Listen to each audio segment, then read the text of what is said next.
علمی مسئلہ ہے، میں اس لیے اس بھرے جلسے میں وہ بیان کر رہا ہوں کہ میں یہ چاہتا ہوں کہ اب آپ کی اپنی زبانیں بھی کھلیں، آپ لوگوں سے بات کریں، آپ علماء دین سے پوچھیں یہ چیزیں حقیقت ہیں یا نہیں، اگر ہیں تو اب تک کیوں چھپا کر رکھی گئی، کیوں ملوکیت کے اسلام ہی کا پرچار آج تک ہوتا رہا ہے۔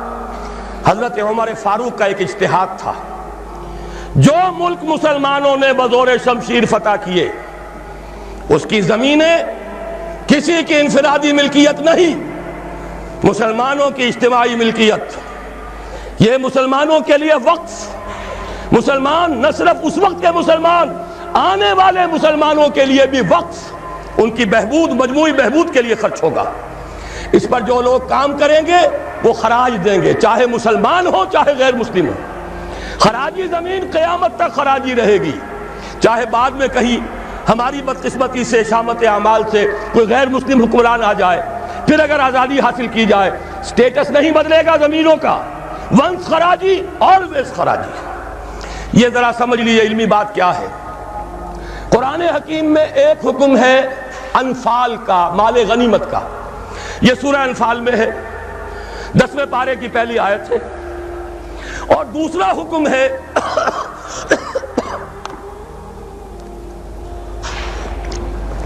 اموال فے کا، یہ سورہ حشر میں ہے۔ اموال غنیمت کا قانون یہ ہے کہ 5واں حصہ 1/5 بیت المال کا، 4/5 مجاہدین میں تقسیم ہو جائے گا۔ سوار ہے گھوڑا اور اونٹ بھی اس نے اپنا رکھا ہوا ہے تو اس کو دوہرا حصہ ملے گا، پیدل ہے اکیلا۔ اموال فے کیا ہے؟ کل کے کل بیت المال کے، کسی کا کوئی حصہ نہیں۔ عام خیال یہ تھا کہ یہ زمینیں جو فتح ہو رہی ہیں، عراق فتح ہو گیا، شام فتح ہو گیا، ایران فتح ہو گیا، مصر فتح ہو گیا، تصور تو کیجئے، the fertile crescent of the Middle East, سارا کا سارا فتح۔ چند سالوں کے اندر اندر چند ہزار صحابہ تھے جنہوں نے ان سارے علاقوں کو فتح کر لیا۔ اب انہوں نے مطالبہ کیا کہ جناب یہ مال غنیمت ہے، ہم نے جنگ کر کے فتح کیا، لہذا یہ زمینیں تقسیم کر دیجئے، 5واں حصہ رکھ لیجئے بیت المال کا۔ حضرت عمر نے فرمایا اگر میں نے یہ زمینیں اور یہ رقمیں تمہیں تقسیم کر دیے تو بعد کے آنے والے مسلمانوں کو کیا ملے گا؟ واقعہ یہ ہے کہ تاریخ انسانی کا بدترین جاگیردارانہ نظام قائم ہو جاتا اگر حضرت عمر یہ فیصلہ نہ کرتے۔ وہ عمر فاروق کان رائے موافقا بالکتاب والسنہ، کتاب اور وحی کے مطابق ان کی رائے، بلکہ میں کہتا ہوں وہی ان کی رائے کے مطابق نازل ہوئی۔ وہ عمر بن الخطاب جن کے بارے میں حضور نے فرمایا کہ لو کان بعدی نبی لکان عمر، میرے بعد کوئی نبی ہوتا تو عمر ہوتے، یہ ان کا اجتہاد ہے، اور یہ اجتہاد کسی مولوی کا نہیں، امیر المومنین کا ہے۔ جبکہ پوری ملت اسلامی ایک حکومت، ایک نظام، مذہب اور سیاست میں کوئی تفرقہ نہیں، وہی خطیب ہے مسجد نبوی کا اور وہی امیر ہے وہ حکومت کا، سربراہ ہے حکومت کا، اس کا اجماع اور خلافت راشدہ کا یہ اجماع، یہ تو گویا کہ ہمیشہ کے لیے اٹل قانون ہے۔ اس کے اوپر اس اجتہاد پر عمل کیجئے۔ زرعی زمین کی 2 قسمیں ہماری شریعت میں ہیں۔ جو مسلمان لڑے بھڑے بغیر ایمان لے آئے ان کی زمینیں ان کی ملکیت ہیں، جیسے مدینہ کے مسلمان، وہ تو لڑے نہیں، انہوں نے تو خود حضور کو لے کر اور ان کو دعوت دے کر وہ مدینہ تشریف لے کر آئے ہیں، لہذا ان کی زمینیں ان کی ملکیت نہیں، ان سے عشر لیا گیا، یہ عشری زمینیں کہلاتی ہیں۔ جو زمینیں فتح ہوئی، جو ملک، یہ عشری نہیں، خراجی ہیں، یہاں پر وہ ملکیت رہیں گی بیت المال کی، مسلمانوں کی اجتماعی ملکیت، وقف علی المسلمین۔ البتہ جو کام کرے مسلمان ہو، کاشتکار، مجوسی ہو، عیسائی ہو، وہ خراج دیں گے براہ راست بیت المال کو۔ پاکستان کا یہ سارا علاقہ مسلمانوں نے بزور شمشیر فتح کیا تھا، یہ کسی کے باپ کی جاگیر نہیں ہے۔ وہ جاگیر چاہے کبھی رنجیت سنگھ نے دی ہو، چاہے وہ انگریزوں نے دی ہو، چاہے اس سے پہلے کہ وہ سلاطین مغلیہ نے دی ہو، جن میں سے سوائے ایک اورنگزیب عالمگیر کے باقی سب کا جو رویہ تھا وہ سب کو معلوم ہے کہ کیا تھا۔ اکبر اعظم نے تو یہاں سے دین محمدی کا جنازہ نکالنے کے لیے ایڑی چوٹی کا زور لگا دیا تھا، صلی اللہ علیہ وسلم. نیا دین الہی رائج کیا تھا وہ اکبر اعظم علیہ ما علیہ. ان کی دی ہوئی جاگیریں اور وہ مقدس ہو جائیں گی. انگریز کی دی ہوئی جاگیریں اور وہ مقدس ہو جائیں گی. رنجیت سنگھ کی دی ہوئی جاگیریں وہ مقدس ہو جائیں گی. معاذ اللہ. یہ تمام زمینیں بیت المال کی ہیں. وقف للمسلمین، ان سے خراج جائے گا براہ راست بیت المال میں. آدھی یا اس سے بھی زائد یا اس سے کم جو پوری پیداوار کا جائے گا وہاں. اتنا ریونیو جمع ہوگا، اتنا ریونیو جمع ہوگا کہ بہت سے لعنتی ٹیکسوں سے نجات مل جائے گی، جن میں سب سے بڑا لعنتی ٹیکس جو ہے انکم ٹیکس ہے. عام کاروباری آدمی یا تو ہمہ وقت کلرک رکھے، اکاؤنٹنٹ رکھے، اور پھر اسے بازار سے بھی نہیں ملتی رسید، وہ سامان لے کر آتا ہے رسید نہیں دیتے. اب وہ جاتا ہے انکم ٹیکس افسر کے سامنے بھیگی بلی بنا کھڑا ہوا ہے. جھوٹ بولے، جھوٹ حلفیہ بیان دے، رشوت دے، اکاؤنٹنٹس کو دے، انکم ٹیکس آفیسر کو دے، چھوٹ جائے گا، جان بچ جائے گی. اور اگر جھوٹ نہیں بولے گا اپنی بساط الٹ دے. لہذا تقریباً سب کے سب جھوٹے ہو گئے، جھوٹے حلف دیتے ہیں. جب جھوٹا حلف انسان نے دے دیا ایک معاملے میں تو یوں سمجھئے کہ کارک کھل گیا بوتل کا. اب تو جھوٹ ہی ہوگا، اسی کا راج ہوگا. یہ سب سے بڑا ملعون ٹیکس ہے کہ جس نے ہمارے ہاں صداقت کا، دیانت کا، امانت کا جنازہ نکال دیا. اور یہ سب کچھ کیوں؟ اس لیے کہ جو اصل آمدنی کا ذریعہ ہے وہ تو ہم نے جاگیرداروں کو دے رکھا ہے. ان کے محل سج رہے ہیں، ان کے بڑے بڑے بنگلے ہیں، ان کے عیش ہیں. ہاری کو دیکھو، یہاں کے کاشتکار کو دیکھو. ایک صاحب نے ایک دفعہ کہا تھا، جو پہلے لاہور میں رہتے تھے پھر کچھ عرصے جا کر ایک دیہات میں مقیم ہوئے، کہنے لگے خدا کی قسم میں دیکھ کر حیران رہ گیا ہوں. پنجاب کا دیہاتی کاشتکار خود نہیں نہاتا، ہفتوں اپنی بھینس کو ضرور نہلاتا ہے، لیکن خود نہانے کا کوئی تصور نہیں. وہ حیوان سے بدتر ہو کر زندگی گزار رہا ہے. یہی حال ہاریوں کا ہے. یہی آپ جا کر دیکھیے وہ بیچارے بھیڑے بکریاں پالنے والے بلوچستان کا عام بلوچ. اور عیش کن کے ہیں سرداروں کے، عیش کن کے ہیں جاگیرداروں کے، زمینداروں کے. یہ سارا نظام ختم کر کے اور اس اجتہاد کی اصول پر یہ ساری زمینیں خراجی ہیں. اسی شہر لاہور کی بات کہہ رہا ہوں. ایک بہت بڑے مفتی صاحب، ان کے صاحبزادے نے مجھے بتایا کہ میرے والد صاحب کا قول یہ ہے کہ یہاں کی ساری زمینیں خراجی ہیں، عشری نہیں ہیں. لیکن جب انہی کے ہاں، انہی کے دارالعلوم میں ہمارے ایک ساتھی نے استفتاء لکھ کر بھیجا تو ان مفتی صاحب نے دستخط نہیں کیے، کسی اور چھوٹے مفتی سے، وہ جو مفتی صاحب ابھی سمجھئے کہ ابھی وہ ایکسرسائز ہی کر رہے ہیں، اپرینٹس ہیں، ان کے ہاتھ سے دستخط کروا کے بھجوا دیا. یہ تو عشری ہے. یہ حال ہمارے علماء کا ہو چکا ہے. کیوں ہو گیا ہے؟ یہ سارے ادارے کن سے چلتے ہیں؟ چندے کون دیتے ہیں؟ سرپرستی کون فرماتا ہے؟ وہ تو وہی لوگ ہیں. سرمایہ دار کا چندہ نہ ہو تو دارالعلوم نہیں چلے گا. سرمایہ دار کا چندہ نہ ہو تو یہ سارے جو بھی ٹھاٹھ بچھے ہوئے ہیں، جو بڑی بڑی مسندیں سجی ہوئی ہیں، جو بڑی بڑی جائیدادیں بن گئی ہیں، ریاستیں بن گئی ہیں، یہ کہاں سے آئیں گی؟ لہذا سچ بات کیسے کہی جائے؟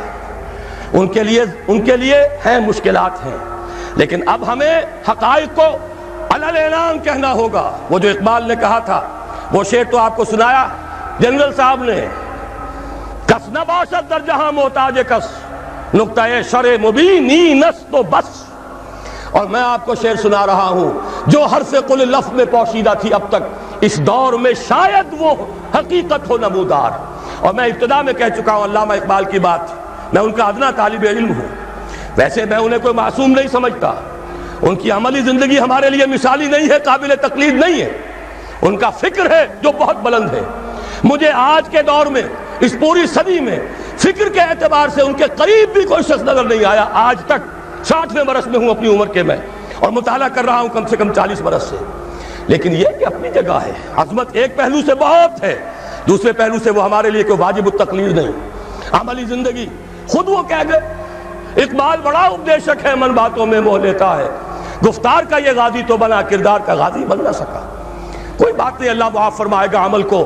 بات صحیح کہی ہے، اور وہ یہ کہی ہے کہ دور ملوکیت میں اسلام کے چہرے انور پر جو پردے پڑ گئے تھے، آج وقت آیا ہے کہ ان پردوں کو اٹھا دیا جائے. ڈنکے کی چوٹ کہا جائے یہ زمینیں خراجی ہیں، کسی کی ملکیت نہیں ہے، کسی کے باپ کی جاگیر نہیں ہے، یہ سب مسلمانوں پر وقف ہے، ان کی بہبود کے لیے ہیں. ان سے خراج براہ راست جائے، نیا بندوبست اراضی کیا جائے۔ جو پہلے کام کر رہے ہیں ان کا حق فائق ہے، الفضل للمتقدم پہلے موجود ہیں جو کام کر رہے ہیں، ورکیبل یونٹ بنا دیا جائے۔ اور یہ وہ بات ہے، سن 82 میں میں نے صرف 2 مہینے کی خطا کی تھی، ضیاء الحق صاحب کی شورا میں 2 اجلاس اٹینڈ کیے تھے، اور ڈنکے کی چوٹ کہا تھا کہ خدا کے لیے ایک کمیشن بٹھائیے، جید علماء بھی ہوں اس میں۔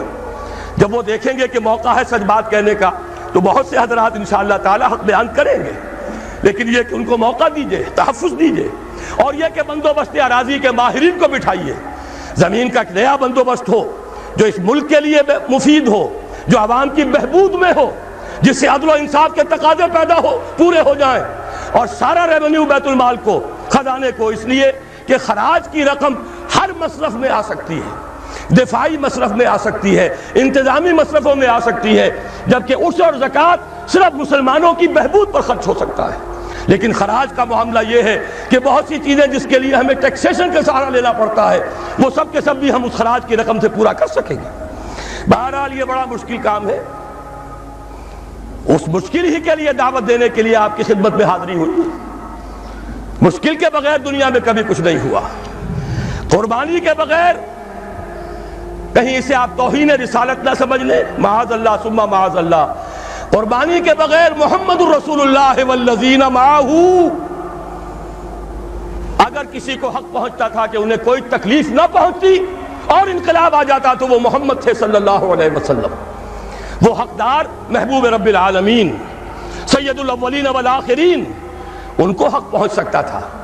ان کے پاؤں میں صرف کانٹے نہیں چبھے، وہ تو ابتدائی بات ہے جب چچی بچھا دیا کرتی تھی دروازے کے باہر کانٹے لا کر، ان پر تو پتھراؤ ہوا ہے، ان کا جسم مبارک لہو لہان ہوا ہے، وہ 3 برس کے لیے شیب بنی ہاشم میں محصور رہے ہیں، شدید ترین فاقے آئے ہیں، وہ 3 دن غار ثور میں چھپے ہوئے رہے ہیں، اور وہاں آپ نے اپنے آپ کو جو ہے محفوظ رکھا ہے۔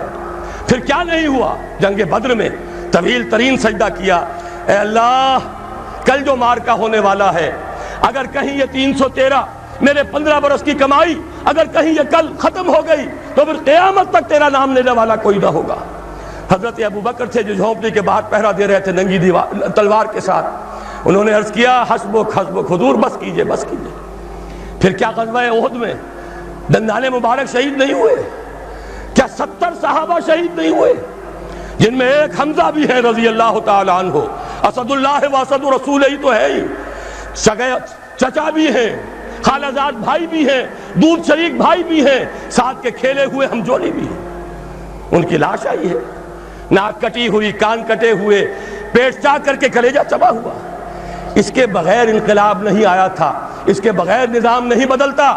یہاں تو زرعی ٹیکس کوئی لگنے نہیں دیتا، مرکز سے ذرا سی کوئی پالیسی مجھے تو نہیں معلوم کہ کیا آئی ہوگی، مجھے کوئی توقع ہی نہیں کہ وہاں سے کوئی خیر بھی آ سکتا ہے، لیکن یہ کہ کوئی ایسی تھی کہ وہ نازک مزاج شاہاں، ان کے لیے تو وہ بھی ناقابل برداشت ہو گئی۔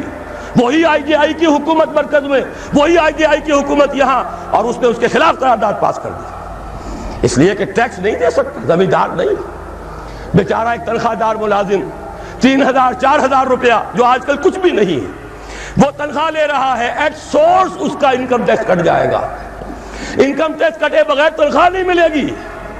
لیکن یہ کہ ان کے لیے کوئی ٹیکس نہیں، جو ٹیکس دینے کو تیار نہیں، جن پر ٹیکس نواز شریف صاحب لگا سکتے ہیں، نہ بے نظیر لگا سکی، نہ بے نظیر کا باپ لگا سکا، نہ نواز شریف صاحب کے جو سرپرست تھے وہ لگا سکے۔ ظاہر بات ہے کہ اس کے لیے تو جب تک جانی قربانی نہیں دی جائے گی، جب تک کہ ہزاروں لوگ اپنے خون کا نذرانہ دینے کو تیار نہیں ہوں گے، یہ ظلم کی رات ختم نہیں ہوگی۔